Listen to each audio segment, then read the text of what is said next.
Welcome to Betrayal Recovery Radio, the official podcast of APSATS, the Association of Partners of Sex Addict Trauma Specialists, hosted by Dr. Jake Porter. APSATS is a nonprofit organization providing professional training and compassionate support to partners affected by problematic sexual behavior and betrayal trauma. In each episode, Dr. Jake guides a conversation of enlightening insights and practical tools to empower those affected by sex addiction and betrayal trauma to use their voices and live their values. The mission of Betrayal Recovery Radio is to offer hope to those in need of healing and growth to those moving through grief. And now, here's your host, Dr. Jake Porter. Welcome to this episode of Betrayal Recovery Radio. I am your host, Dr. Jake Porter, and I'm really glad that you're here tuning in today for the conversation I'm going to have.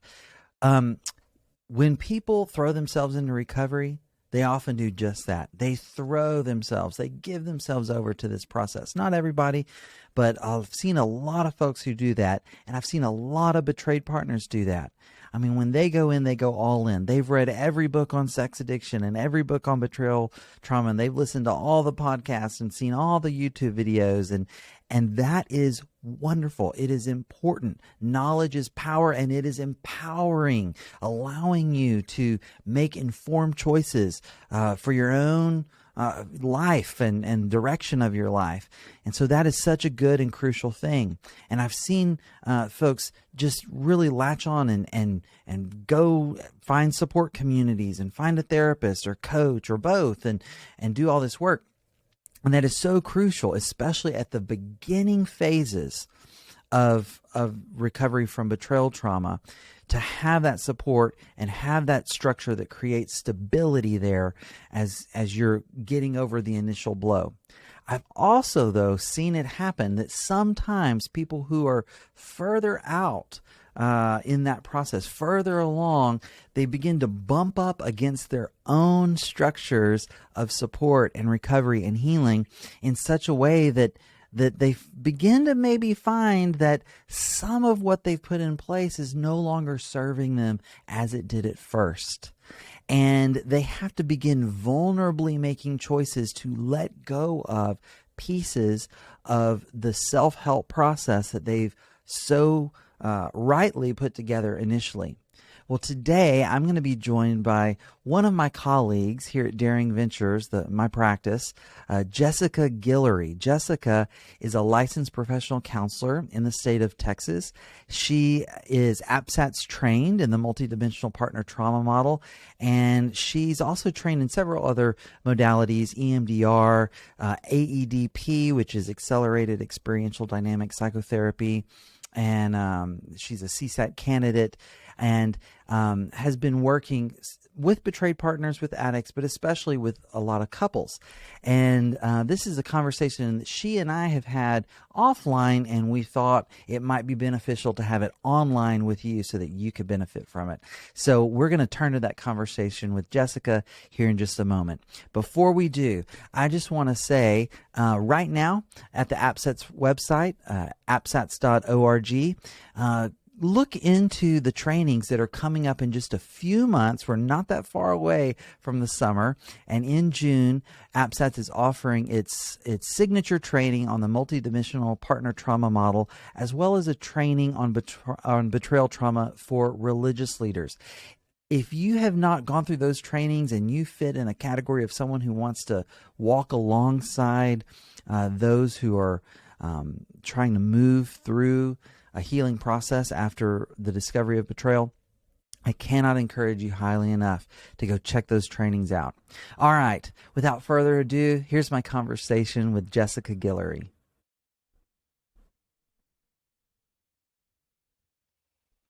Well, hello, Jessica. Thanks for being willing to come on Betrayal Recovery Radio.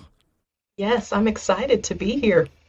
Yeah, and I'm excited about this topic. When I first approached you about being a guest, it was exciting to hear this idea because it's not one that would have come to me naturally.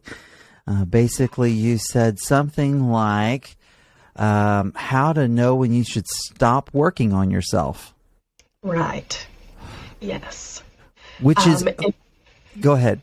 Yeah, if any of my clients are listening, they perhaps have heard me fuss at them about this very thing. So, Right.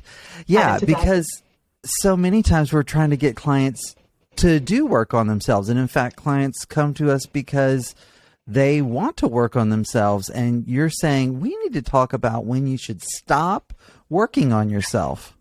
Right.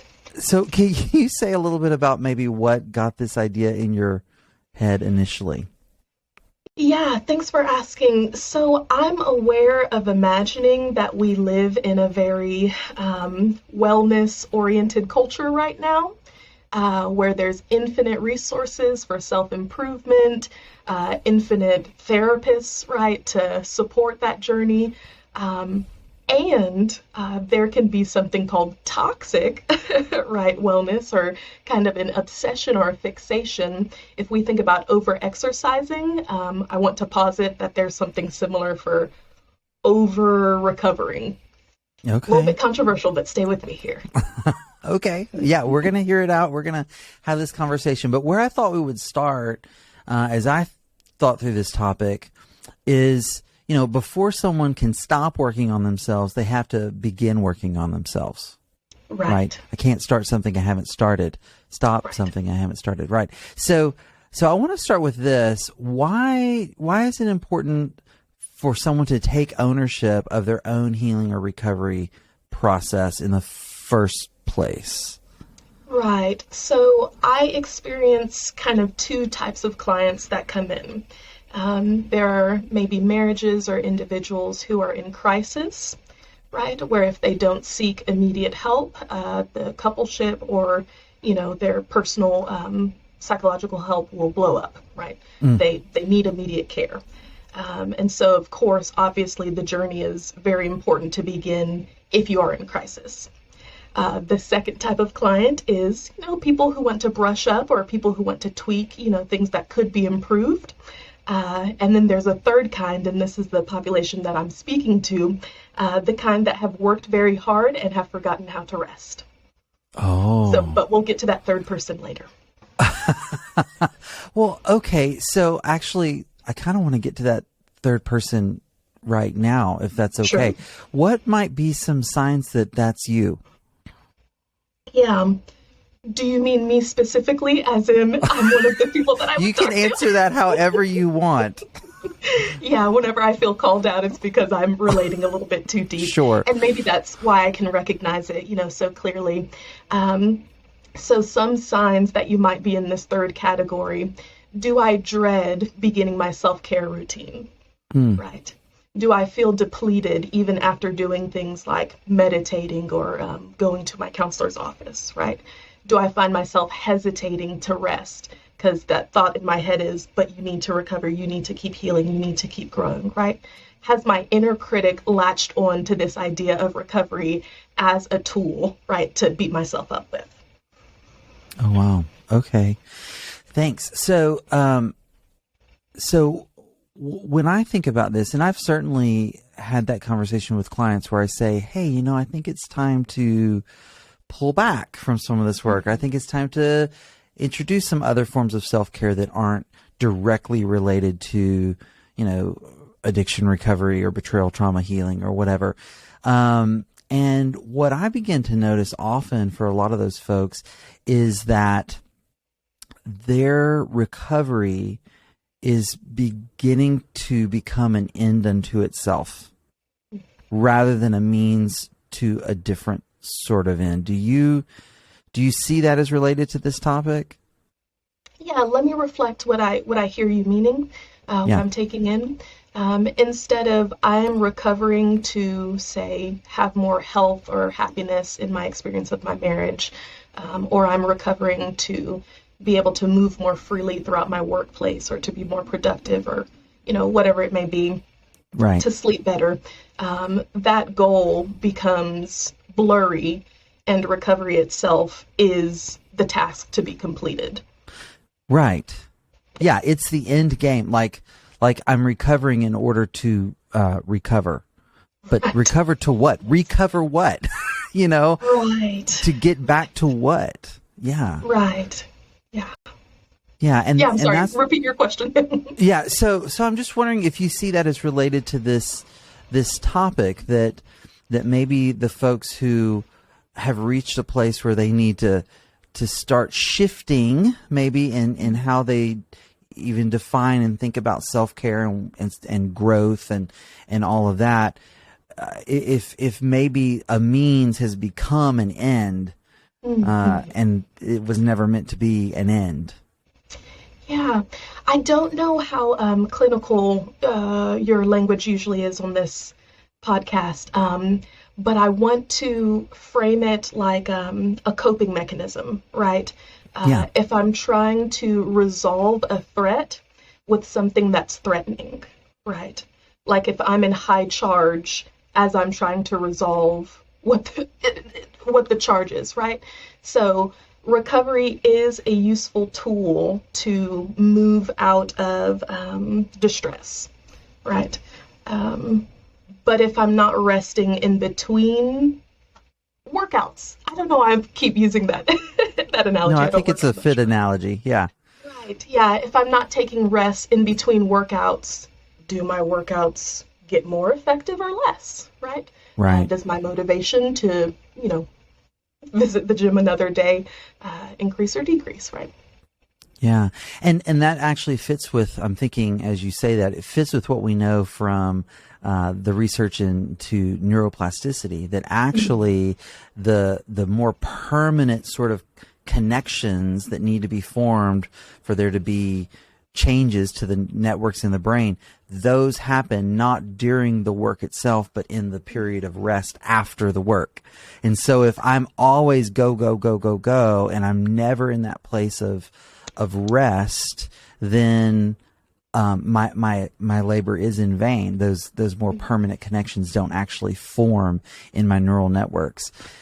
Yeah. So let's try to get real practical with this. Like paint a picture, and maybe we do this for both an addict, one who's in in recovery for addiction, but also maybe a betrayed partner who's in a process of healing there.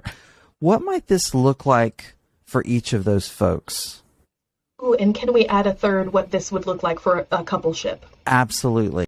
Yes. Yeah, let's do it. Yeah, so maybe we can start with betrayed partners. Okay. This is a real life situation that I encounter quite often. There are support groups that are named aptly, right, to a place to go to be around like-minded people who have similar journeys and stories, right? And it's tempting to stop listening to my body, right? Stop listening to my physiological response while I'm completing this recovery task, right? So maybe the rule or the law in my mind is I need to do this because this is what recovery is. But one day I'm especially triggered, right? Or I just wake up kind of in high arousal, right? Going to ISA or going to, RCA that day might be not what my recovery needs that day, right? If I find myself having a panic attack while a sister is sharing, that might be an indication, there's a different self-care tool that I need to bust out today, right? And so having that grace and flexibility can be hard sometimes when we're, committed stoically to checking off the boxes of our recovery. Yeah, and I've encountered that as well, where a betrayed partner has to wrestle with, did this particular support group or this particular program that was so helpful and did serve them so well in one stage of their process, now maybe it's more triggering, it keeps them more stirred up, it keeps them in a heightened state, hypervigilance.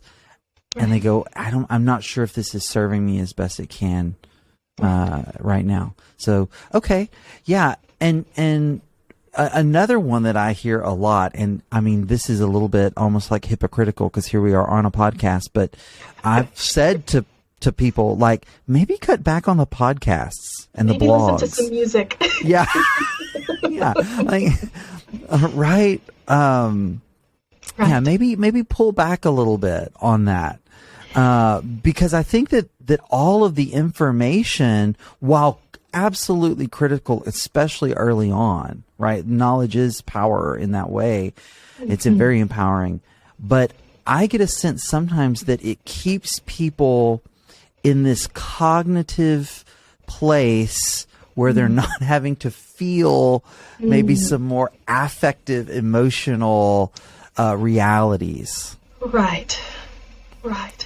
And I also want to validate, just kind of echoing what you're saying, there's a plethora of podcasts, YouTube channels, professionals to reach out to, right?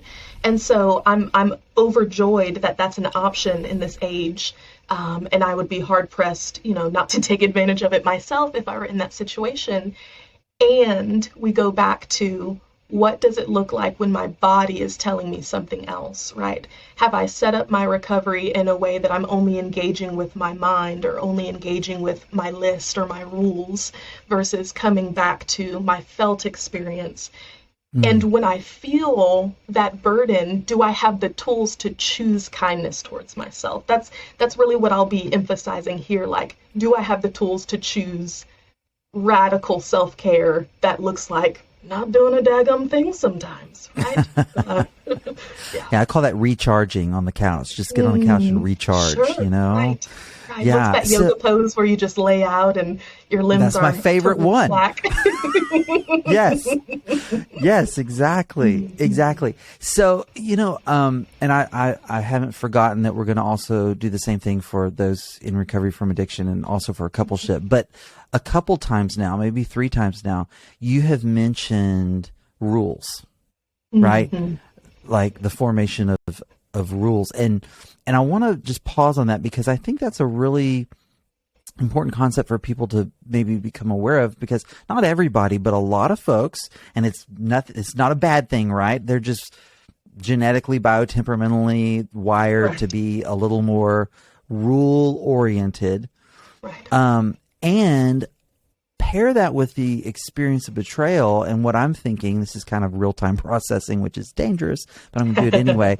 What I'm thinking is that especially if you've just discovered that your reality as you knew it was not as it was, right? And that whole storyline's been blown up. Finding rules. Oh, it's so comforting. Like a baby exactly. blanket. Yeah, it's like, here's something that's certain. Here's something I can really, hang my hat on. And so rules can serve us until we start serving them. Right. And I think that's what I hear you saying. Oh, I like that, Jake. Yeah, I'm gonna use someone that. should write that down. Yeah, rules serve us until we start serving them. That is so poignant. Yeah. And notice, maybe I've been doing it well, though imperfectly, even as I'm framing, this idea of choosing not to over-recover, right? I'm not using the language of should, right? You should stop going to this program once you feel this way, right? Because far be it from me to cure your rules with rules, right? Or to cure your fixation with a fixation on another checklist, right? Yeah. And so the whole key here is, what does it feel like for you? And do you have access to choose something different? Yeah, that's really good. It's really good. One of the other things that I know I've shared with betrayed partners is that we know trauma typically makes our world smaller, right? More things are threatening, more things are unsafe, more things are uncertain. I have to have more boundaries, more fenced in. And so at first it makes our worlds much, much smaller. Recovery, we want recovery to open us up, to have a bigger life, for there to be more options.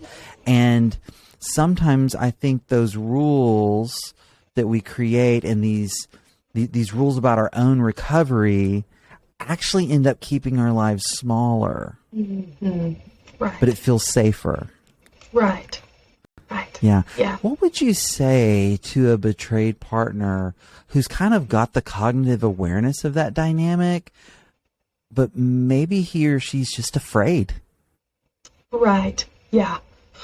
So I call upon people who are willing to give us, not tough love, I don't love that phrase, but like disconfirming love.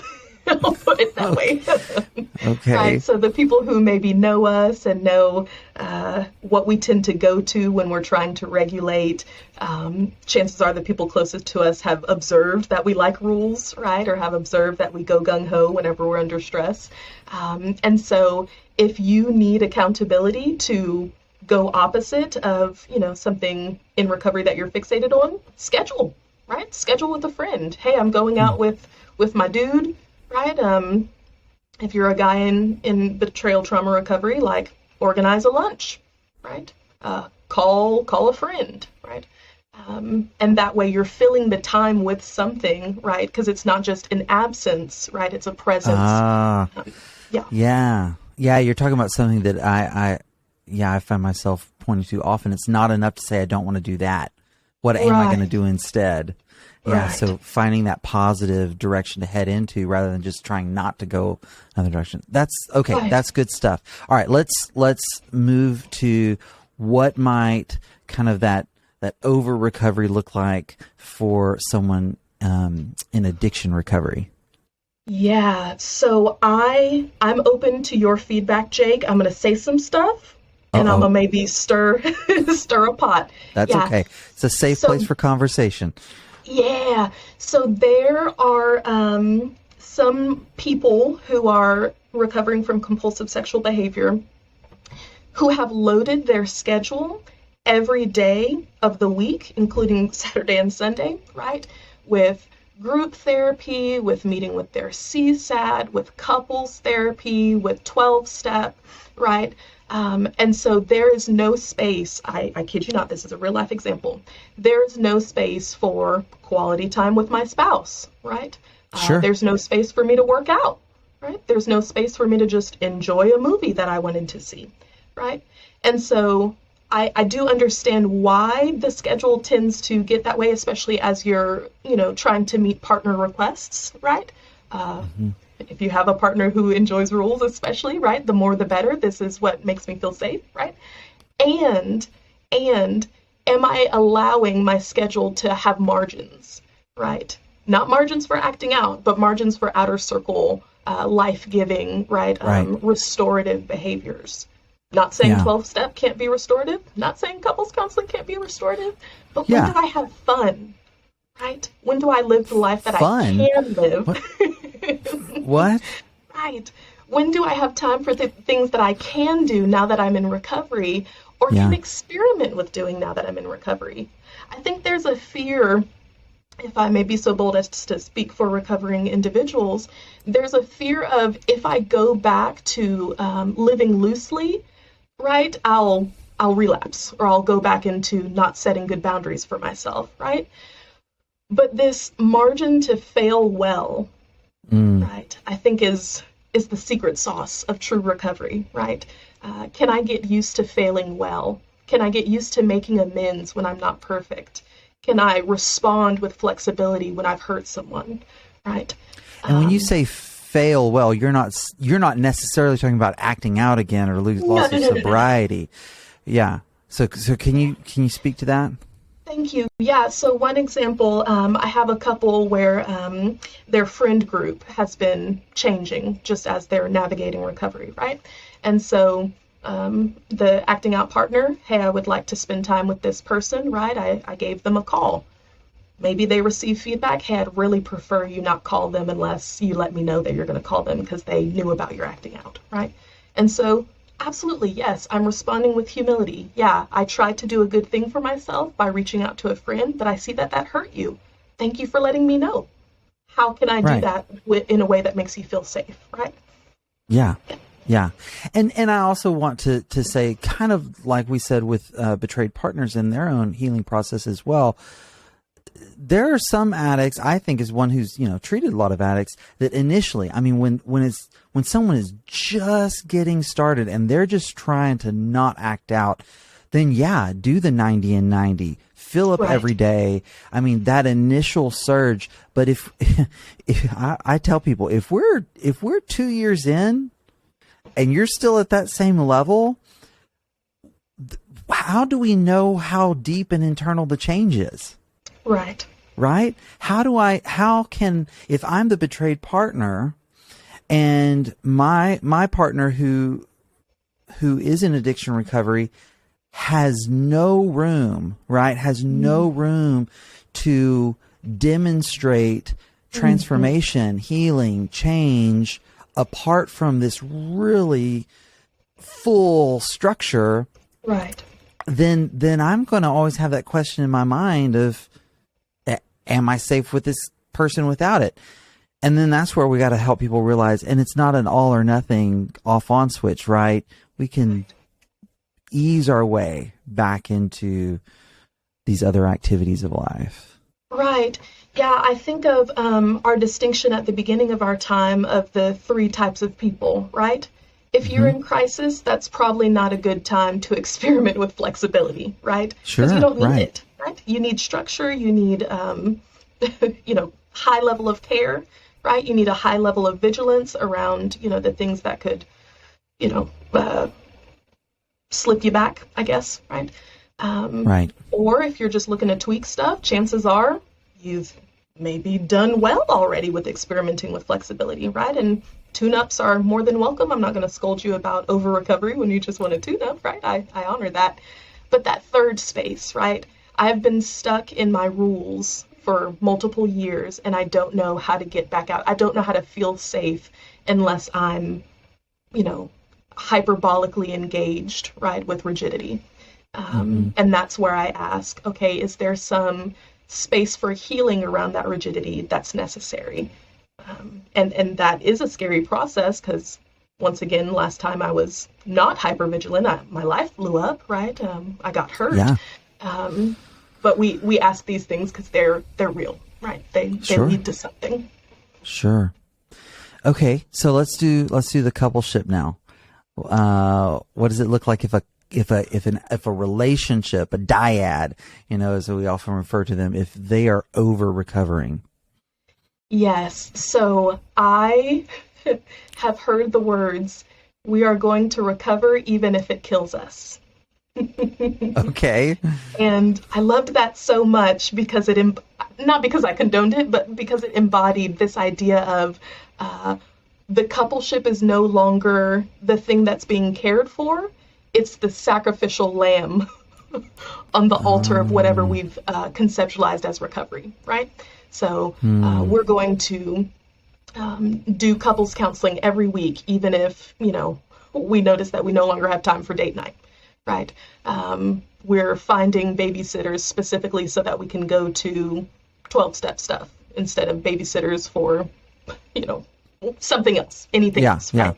Those couple things that we get to do when we're in recovery, right? And so even within session, and I'm speaking kind of just from my experience as a couples counselor, even in session when I get the sense that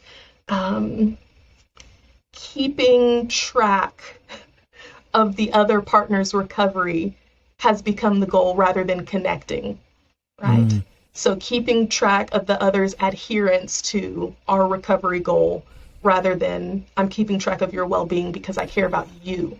That usually indicates to me that somehow we've gotten off track and our priorities have shifted to something not sustainable. Yeah. Okay. So, okay. Yeah, I'm thinking about this. I hadn't beforehand thought about this from a couple, as looking at the couple's unit over recovering. I definitely see those markers that you just articulated. And even as I'm listening to you, one that's coming up for me is a couple that all they ever talk about is recovery.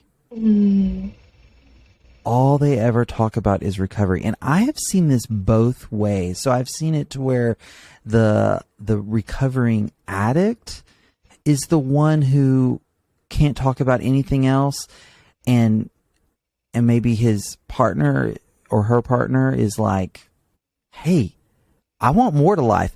And I've seen it the other way around, right? Maybe the recovering addict is wanting to expand that outer circle and bring the partner in on that, but the partner's like, no, only recovery stuff. And I've watched the dynamic, it's like a tug of war happening then within the coupleship, to where we teach this concept of mismanaged thirds, right? So if the couple is the dyad, and the dyad is supposed to have a place of priority, a mismanaged third is anything that splits the dyad, right? Anything that comes between the couple. And recovery can be a mismanaged third. Right.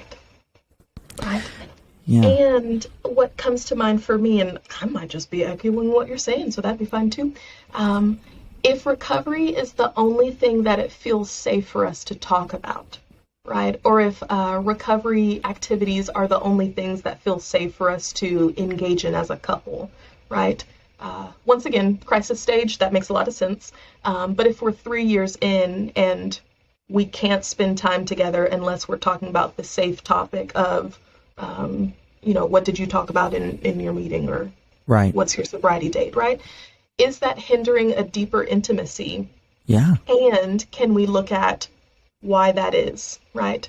Why is that a safe, triangle that we've made to keep us from each other rather than moving towards each other? Yeah.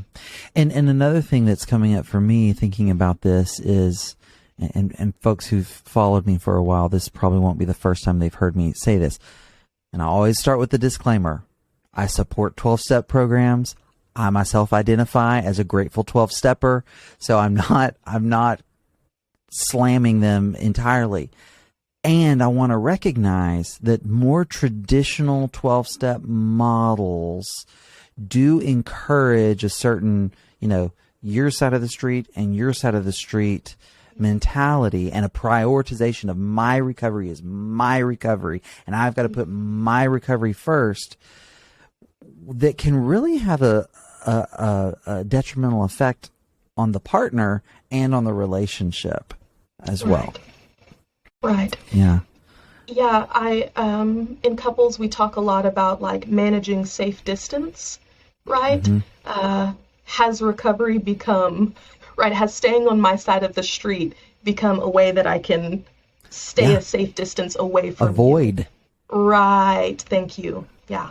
Yeah. Avoid, shield, protect, hide, and I mean, if a couple is okay with that, like if a couple wants to have their own sides of the street, that's their prerogative. True. But most of the couples that I know we see want to live in the same house, metaphorically and probably for real at some point, They want to enjoy each other's company. They want to be able to laugh together. They want to be able to share, their deeper thoughts. Right. Right. So I asked a similar question to this earlier, but I want to circle back to it.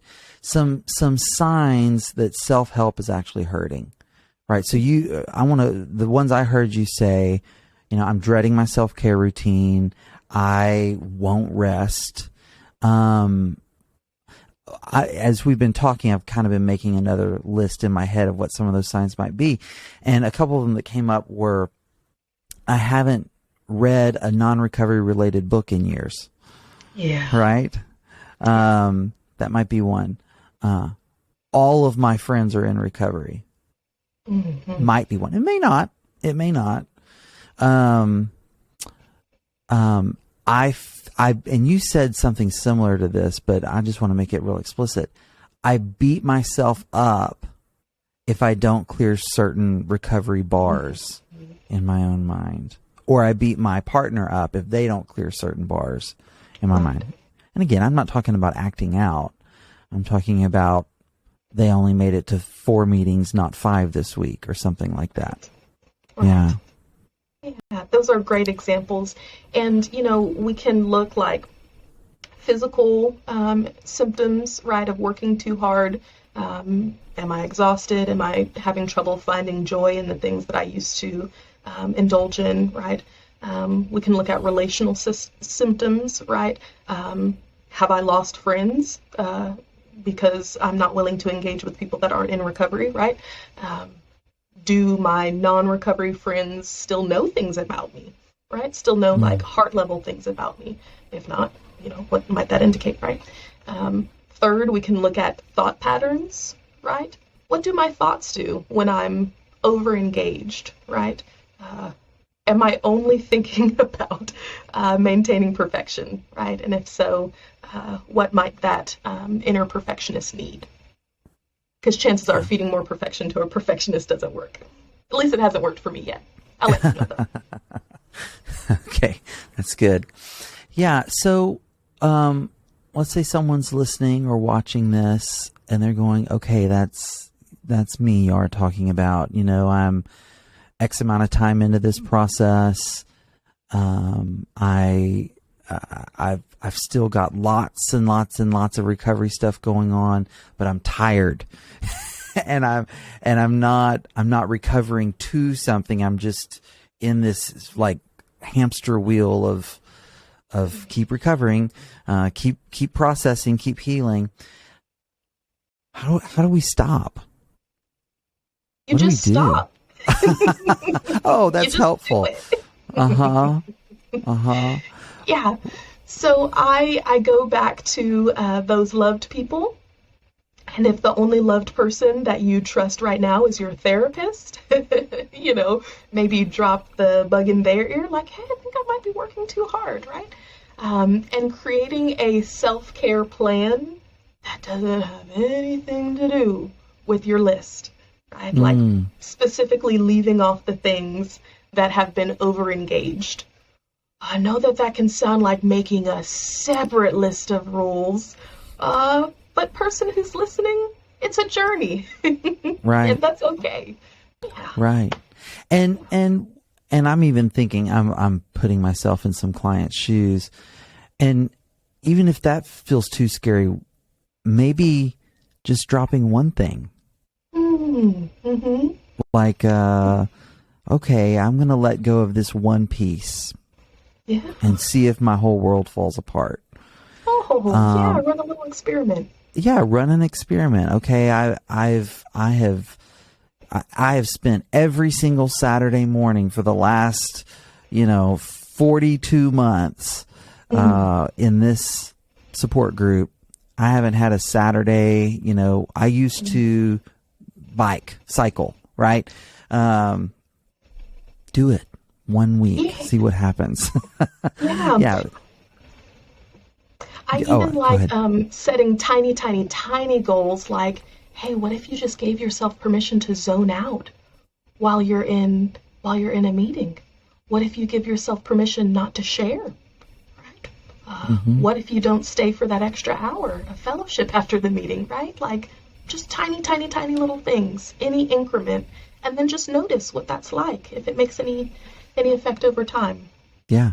Maybe even replace a podcast on recovery with a podcast on some other interest. Not this one, of course. This one they'll want to keep in the rotation, but try something else. I'm thinking of one specific partner who I was seeing her and her husband as a couple and saw them over a period of probably almost 2 years. And toward the end, they were reaching, the APSATS model. There are 3 phases. There's that safety and stabilization first, and then there's that second phase of grief work, and then the third phase of renewal. And they were moving into that third phase of renewal. And she did this. She said, I'm going to make myself start reading about, and it was politics. That was an interest she had a long time ago, but her life had been consumed by recovery, understandably so, and she started engaging, getting back up to speed, and then engaging at a local level. And I was so proud of her. I mean, she started she got involved in local elections, and she's passing out yard signs, and her whole life opened back up in such a powerful way. But it started with an intentional choice to just make some mental and emotional space for something else. Mm-hmm. Yeah. And that's post-traumatic growth. Right, Jake, that example captures my heart so much. I'm thinking of the grieving stage, right? What things did I have to sacrifice when I went into this relational ER, right? When I had Right. to put myself back together again. And now that I have resumed some semblance of wholeness, oh my gosh, I can walk again. Like, where would I go? Right? I can see again. What things do I enjoy looking at? Right? I'm using kind of a physical metaphor, but like, what are the things that I lost that I might, what hope do I have to return to those things? Yeah, and how much Yeah. fuller will that enjoyment or that participation be now that I've walked, through the valley of the shadow of death, right? And there's life on the other side. Yeah. That's so exciting to me. Yeah. Okay, good stuff. Okay, got one more question. If we could just sort of make a list, the difference between healthy self-care and hurtful self-help. So healthy self-care versus hurtful self-help. So the healthy versus the hurtful. So I've created a tongue twister inadvertently here. Trying to bring together a lot of what we said. So the healthy, one of the things I heard you say that I am taking is when I'm done, I feel, generally speaking, I'm going to feel more replenished and rejuvenated, not drained. Right. Is that right? Right. Yeah, and that doesn't mean, everything will slide off me like Teflon, but like, Yeah. that feeling of like, man, I worked hard, but it feels good. Like, I feel like I got somewhere. I feel like I'm becoming, versus that dead end feeling of like, why did I do that to myself again? Right? When is this ever going to end? Right? That kind of generative feeling versus that stagnant or like foreshortened future type feeling. Yeah. Yeah. Okay. And so then another one that I've kind of captured through this discussion is the hurtful self-help is going to keep me in that small space, right? That the betrayal created versus the healthy is going to push me out into a bigger life. It's going to be moving me, taking me somewhere. Yeah. Okay. Yeah. I'm trying to think of some others that I heard in our conversation. My relationships will start to widen again, right? Not just in quantity, but in quality and depth, right? I get to talk to people about my innards, if you will, right? Yeah. Not just my recovery people, but maybe I'm resuming a relationship with my mom now that I have the capacity to be honest with her about what's been going on, right? I get to risk, making a new friend and having them know the real me, right? Not all introverts need a lot of new friends, but you get what I mean. Yeah, yeah. And you just talked about something that I think is crucial in this idea of vulnerability. I think healthy self-care is going to require the risk of vulnerability. Absolutely. Versus that more hurtful self-help, it's a whole lot of effort, but there's not a lot of vulnerability necessarily. Beautifully said, Jake. Yeah. To those more rigid routines or just it becoming check boxes. Right. The routine is my armor that keeps me from having to engage with things that might make me grow. Ooh. Yeah. That's good. That's good. There's also I think, healthy self-care is actually going to set me up to have a greater capacity to navigate complexities in relationships and in the world. Right? It's feeding my ability to take on more complexity. And by complexity, I think what I mean is like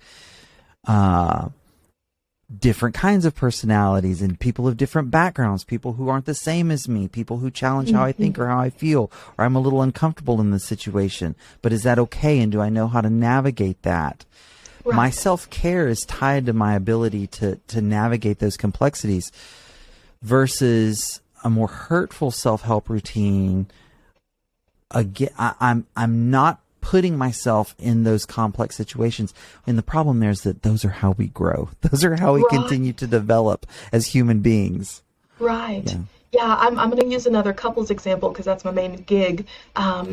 Do I get to engage with normal couple problems, quote unquote, right? Can I have an argument about finances? Ooh, or child rearing? Oh, can we disagree about parenting without me, intentionally going back to the tread ground of, well, you don't get a say because blank, blank, blank, blank, right? Am I using that as a cudgel to keep from maybe integrating, like reintegrating through conflict? Yeah, right. Which is so scary. So scary for a betrayed partner. But where, the conversation that I usually have in those moments with folks is, what do you want ultimately? Like, what are your values inform in terms of a vision for your relationship?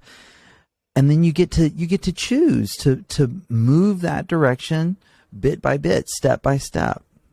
Right, and chances are beneath the fear or beneath the threat response, what the acting out partner and the betrayed partner is wanting is a partner, right?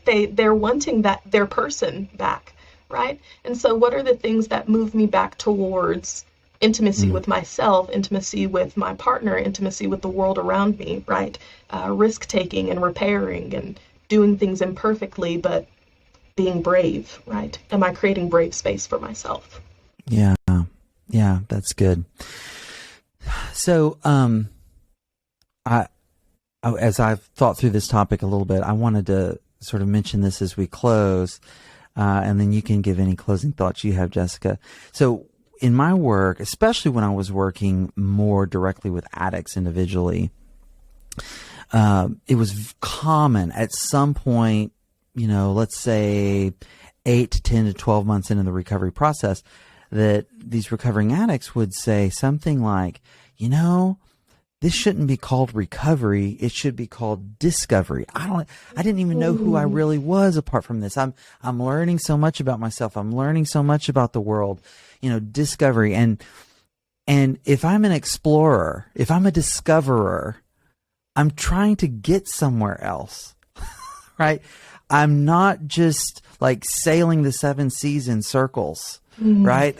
There's a destination, and maybe I don't even know entirely what it is, right. But I'm not sailing just for the sake of sailing. I'm trying to get somewhere, and I think that's the heart behind this conversation.